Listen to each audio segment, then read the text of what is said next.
तो तूफान माया का है, बहुत बड़ा तूफान है। कभी कभी ऐसी घटनाएं होती हैं, ऐसी परिस्थितियां आ जाती हैं कि केवल एक ही रास्ता दिखाई देता है।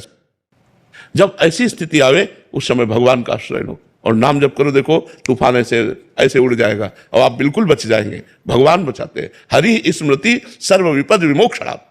भगवान का स्मरण तुरंत विपत्तियों का नाश करता है। तो जहां विपत्ति में फंसे, जहां ऐसा लगे अब मेरा माइंड काम नहीं कर रहा, उस समय विशेष भगवान का नाम स्मरण करे। भगवान से जुड़े, संसार का सहयोग न ले, संसार के किसी व्यक्ति से फोन करके सहयोग न ले कि आप हमें थोड़ी समस्या का समाधान, वो और फंसा देगा।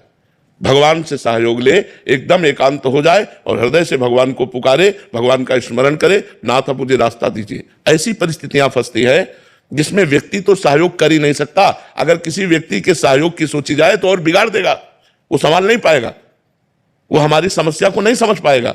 वो समस्या केवल हरि से ही निपटेगी। इसलिए भगवान से प्रार्थना करना चाहिए, उस समय नाम जप बढ़ाना चाहिए और विश्वास करना चाहिए, धैर्य रखना चाहिए कि हमारी विपत्ति का नाश भगवान करेंगे।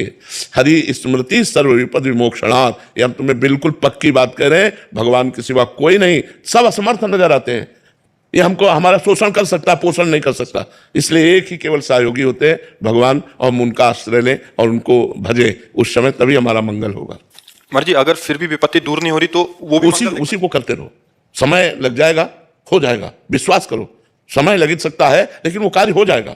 वो आप उससे बच जाएंगे, उस तूफान से आप बच जाएंगे। आप उसी को पकड़े रहिए। महाराज जी, कभी कभी वो विपत्ति तो दूर नहीं होती बट आगे चल के मंगल हो जाता है, ये भी होता है। हाँ बिल्कुल होता है। बिल्कुल, तभी कह रहे हैं कि आप निकल जाओगे, आप उस विपत्ति से निकल जाओगे। आपको कुछ बिगाड़ नहीं पाएगी, समस्या आएगी, समाधान मिल जाएगा। और पकड़े रहो, नाम न छोड़ना। जैसे तूफान आ गया, हमने किसी पहाड़ का आश्रय ले लिया तो हम बच गए, ऐसे भगवान का आश्रय ले ले तो भगवान का आश्रय ही समस्त विपत्तियों से बचा लेता है। भगवान ही है जो बचा सकते हैं। यद्यपि अलग अलग विभागों की अलग अलग विपत्तियां, जैसे एक विद्यार्थी है महाराज जी, वो किसी एग्जाम की तैयारी कर रहा है तो 3-4 बार में फेल हो गया, घर से मतलब विपत्ति आ रही है, मानसिक विपत्ति आ रही है, परीक्षा में पास हो नहीं पा रहा। तो अगर वो पास नहीं होता तो ये विपत्ति का समाधान तो नहीं हुआ, बट आगे चल के उसको कहीं अन्यत्र और अच्छा नहीं। अगर वो एक बार फेल हुआ और वो विचार करे कि मैं फेल क्यों हुआ हूं, एक चैप्टर है वो आपको पढ़ाया गया है और उसी पढ़ाए गए चैप्टर से प्रश्न हुआ है, तो आप कोई नशा करते हो, आप कोई गंदी बात करते हो, आप अपने चिंतन को कहीं बांट रहे हो, आप हटाइए और अपने चिंतन को एकाग्रता पूर्वक लगाइए और भगवान का नाम जप कीजिए। और ना पास हो जाए तो आप हमें बताओ। भाई, अगर पढ़ाई में हम फेल होते हैं तो हमको यह समझना कि 10 क्लास में अगर हम पढ़ रहे हैं तो 11वें क्लास का प्रश्न नहीं आएगा, 10वीं क्लास का प्रश्न आएगा। और टीचर उस विषय को हमको पढ़ाते हैं तो उस समय हमारा दिमाग कहाँ गया, उस चैप्टर को हमने क्यों तैयार नहीं किया? इसका मतलब हमारा दिमाग बटा हुआ है मनोरंजन में, कहीं गर्लफ्रेंड बॉयफ्रेंड, कहीं व्यसन, कहीं ऐसी जगह बटा हुआ है जो हम अपने